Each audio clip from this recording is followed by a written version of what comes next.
grab yourself a tea and maybe a comfy blanket. And I guess I should say trigger warning here because I'm about to share with you a little bit about my traumatic past. Stay tuned.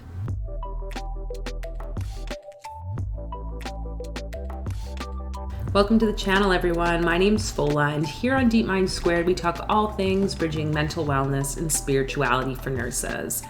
In this video today, I wanted to come and just share about some of my own traumatic experiences. And when we talk about trauma, there are different forms. I like what my therapist says, and I think other therapists probably also use this, is like we have our big T traumas, which can be really super intense situations, maybe that real sense of like impending doom or death or being at risk of like harm to self or others. And then we have the little T traumas, which can be a whole like wide range of things that happen to us when we're young or at any point of our life. So I think trauma can touch on everyone, and it does touch on everyone. And we're seeing that especially now within our current world situation. So whatever you might be coming from in terms of your own life experiences with trauma, just encouraging you to really check with yourself as you listen to this video. I won't go into too many details, like specific, just because I don't think it's necessary, but I just really wanted to share a bit about my life experience and how it's taken me, as long as it has, I guess you could say, to come to an understanding that like, oh, I also have trauma. For so long as a nurse, I've just been like, you know what, people have their challenges and I have my challenges, but when it comes to supporting others, they come at the forefront of my needs. And this is something that nurses do oh so well. So wherever you might be in your current life situation, I encourage you to connect with someone that you trust, whether it's a therapist or a friend, find a peer, someone that you can talk to, and start to do that healing work around whatever these traumas are, because they are there to show us just how amazing we are and how resilient we are. Make sure you hit that subscribe button, obviously, before we get into this, and the little notification bell too, so that you're updated on future video releases. And I'll invite you to share this video with anyone you think might need to hear it, because I'm hoping that by more people sharing their stories of trauma, different challenges maybe they face, the more people will show up and share and seek the support out that they deserve and can help them to really stand more in their own sense of empowerment. I figure this will go back to like my childhood, because ultimately that's where a lot of these things can stem from. And honestly, I had a pretty decent life growing up. I think, though, as with most families, there were some challenges with, say, finances and relationship things. My parents were pretty decent. They had their own struggles with health and all that came up every once in a while, but overall, I think they really were focused on family, and I'm really grateful for that experience. We also had like foster kids when I was growing up for a brief period of time, and that was definitely eye-opening to me to hear the stories of what some people have gone through and the chaos and the abuse and neglect. And it kind of, I guess, also put things into perspective for me around that lines of like, oh, like maybe my life isn't so bad. Like I shouldn't be complaining because some people have it way worse. But it definitely was a challenge growing up in like a half Nigerian household where both my parents, so I would say, are very strict. Growing up in a very religious home as well, which if you watched any of my other videos, you can see where that might have been a bit of an issue, of course. But besides that, I got spanked every once in a while. I remember once trying to run away. That didn't really go too far. Also, I guess, because I did something I probably wasn't supposed to do. We'll talk about that. But besides that, I thought I was pretty decent growing up.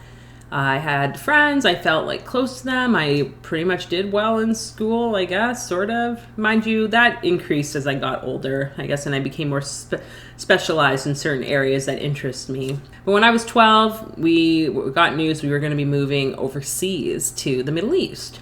So from my 12th year of age, things got a little bit more turbulent, I guess you could say. Around that time too, my dad was going through some things with his health.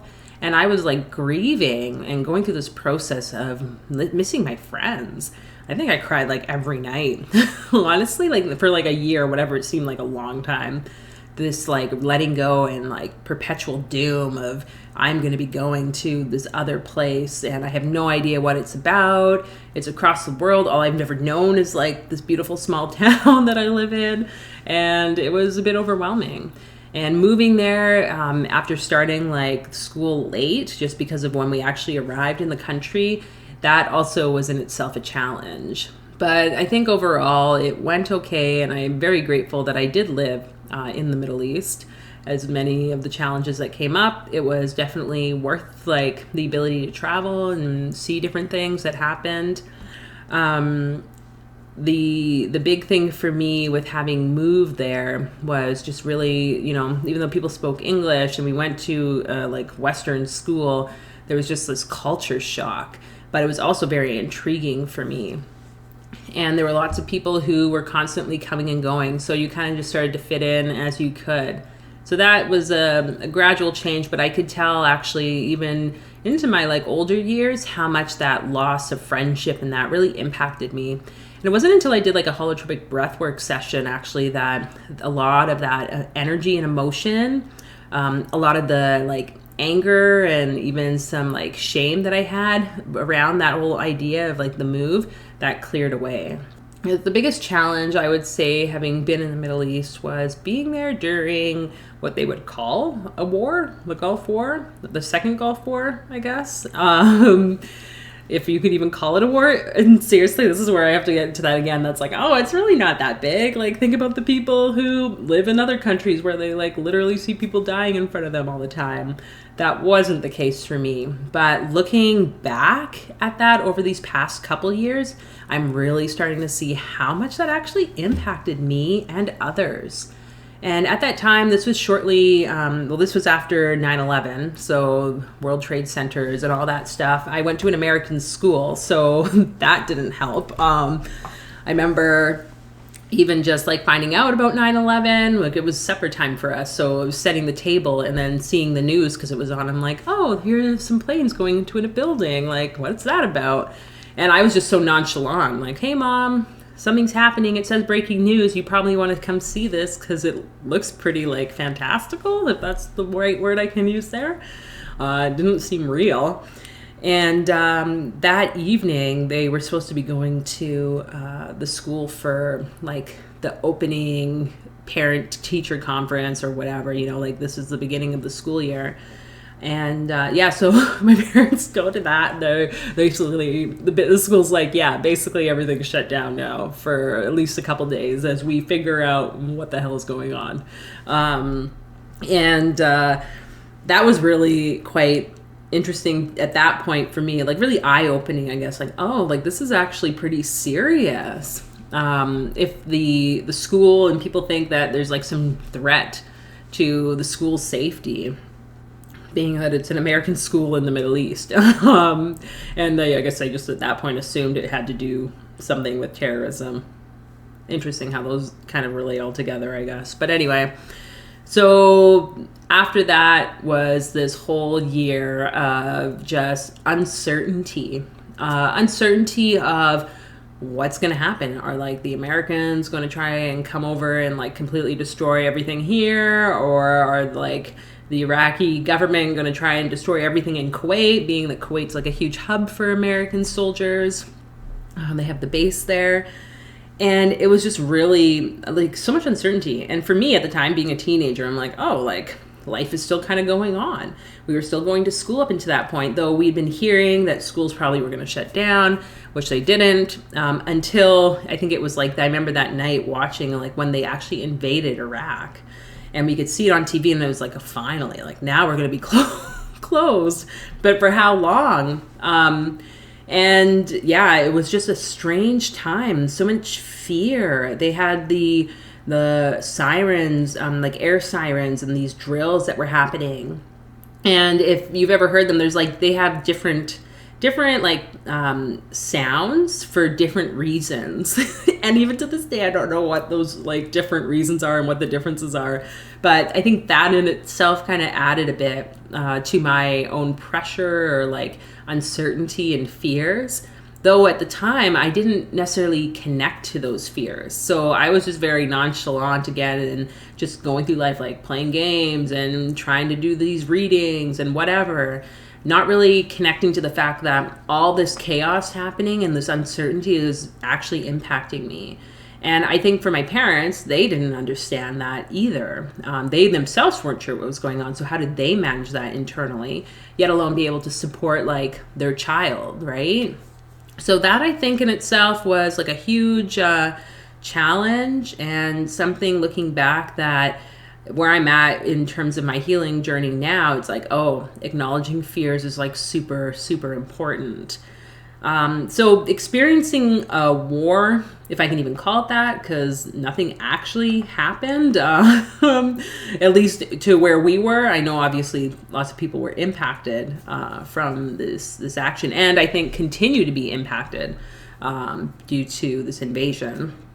I left there and completed high school, and I was able to like do the things I needed to do in life and move back to Canada and began my studies and ended up becoming the psych nurse that I guess I am now. And that too in itself, like having worked in crisis, like mental health crisis and community, having worked alongside police for quite a few years, don't really ever like understand, I guess, how much trauma, how many experiences we go through as nurses.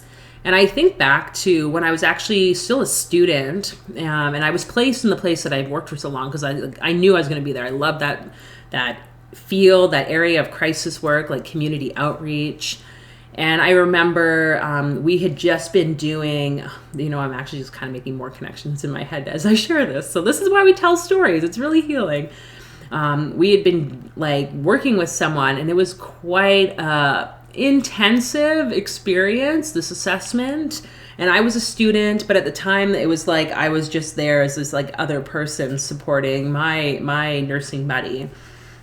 And it was a very dramatic and chaotic scenario that we found ourselves in. Lo and behold, we end up going to the hospital with this person.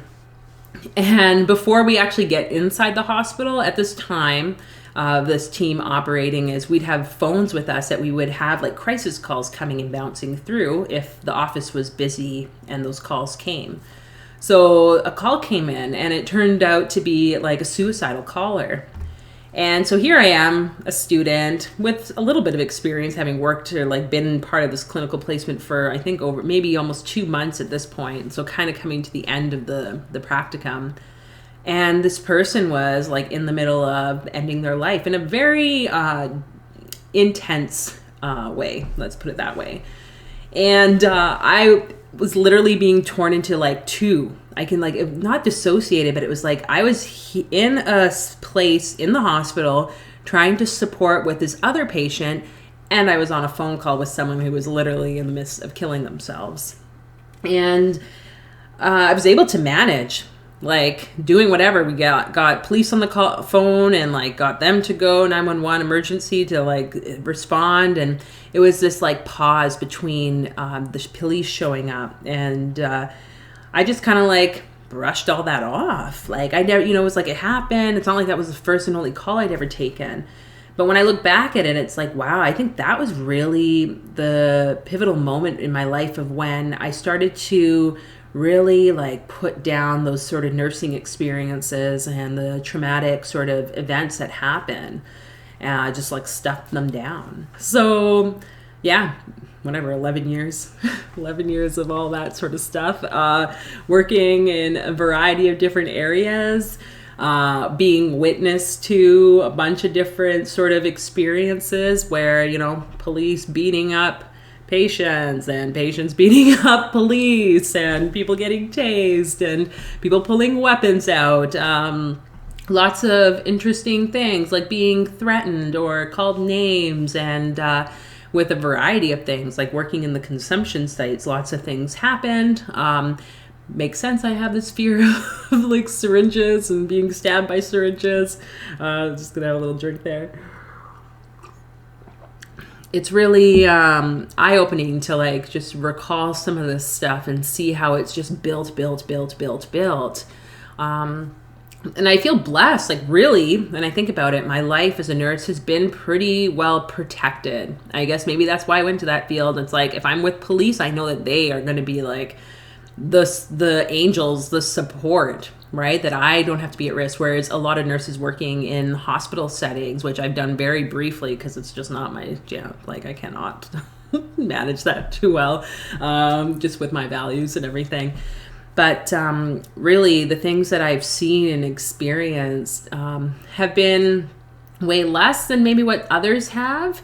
But in themselves, the thing that has really stood out for me is the fact that in people's homes or in these other types of environments that I've walked into, there's less control. Whereas when you go into a hospital setting, it's like, you know, the hospital, you know what's where, that things are most likely going to be put away, that there's no dangerous weapons. Whereas when you walk into like a stranger's home, you don't know that they've got an axe around the corner. Like there's some crazy stuff that happens it adds to that level of vigilance, right? So again, I'm blessed that I have that sense of seeing and being aware of things, but to a fault sometimes where it just completely consumes me because there's been a need to have that sort of behavior, right? So it's basically kept me alive, I guess. Didn't have to jump out any windows, though it was close one or two occasions. And I'm just like thinking back to even some of the times where like I was literally not like, there was no risk necessarily. I was sitting in like the patrol vehicle waiting for my partner to go and assess the scene. But that like uncertainty of like, oh, what if they don't come back? Like, what happens if it's just you? Oh my God, will you have to use the like shotgun? Like, oh, what's gonna happen? Because I don't like guns. I don't know why I work with police. I don't like weapons or anything like that.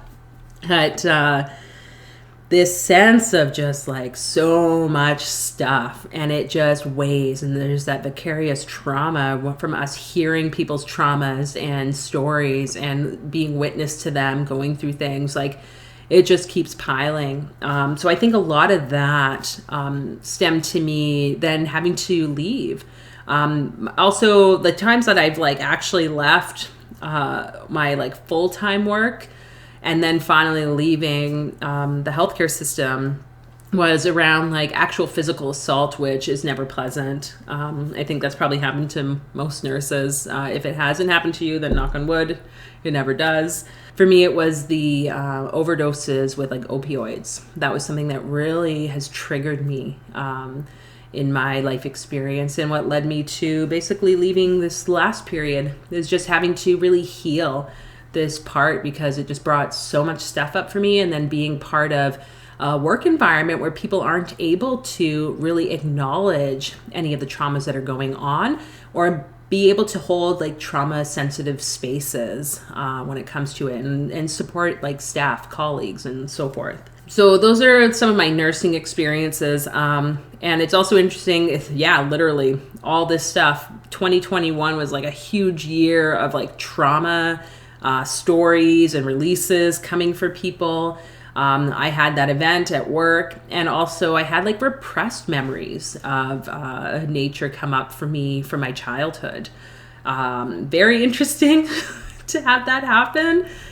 Definitely wouldn't want that for people. Obviously, though, the way I see it is when we are capable and ready for trauma, even though we might not consciously know that we're ready, then that's when those things can come up.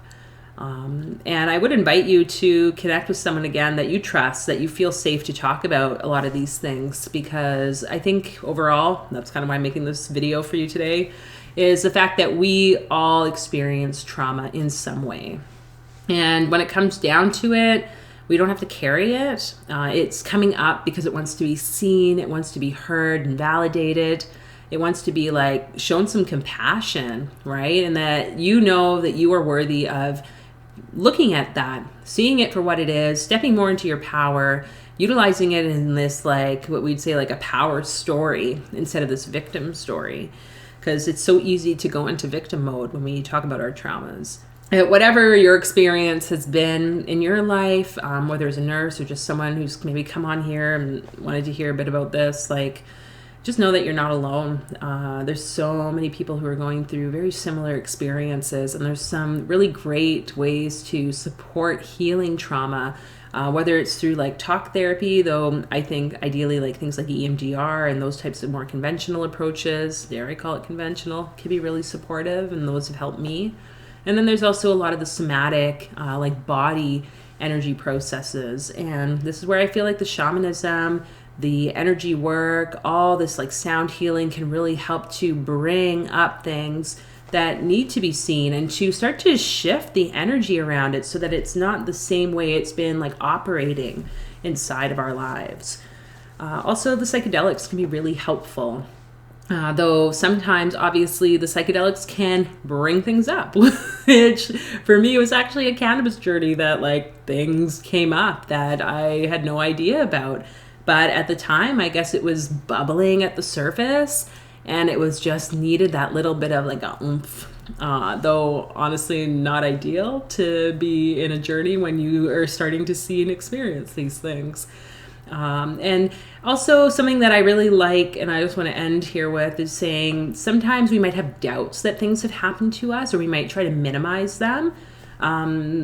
Go with what your body's telling you. I think that's a really important thing, because I know for myself too, with that repressed, I'm like, how could that even be? Is that possible? Like, am I just making that up? And yet, as I go through more of the healing around it, I can see pieces being put together that completely make sense. And as hard as it is, like, I don't really necessarily always want to face some of the truths, but it's helpful to have someone like my therapist to talk to and to uncover some of that stuff. But more so not uncover like the details, because we don't need to actually see the details of any traumatic event to be able to heal it. It's just about healing and seeing what like aspects of it we can bring into our lives that can help us again to step more into that place of like power and a place of just really pure like self-love and knowing. So wherever you might be on your own journey within trauma, I just invite you to take care of yourself, be compassionate and patient, and feel free to share whatever you feel called to share in the comments section below. And I look forward to seeing you in another video. So you take care.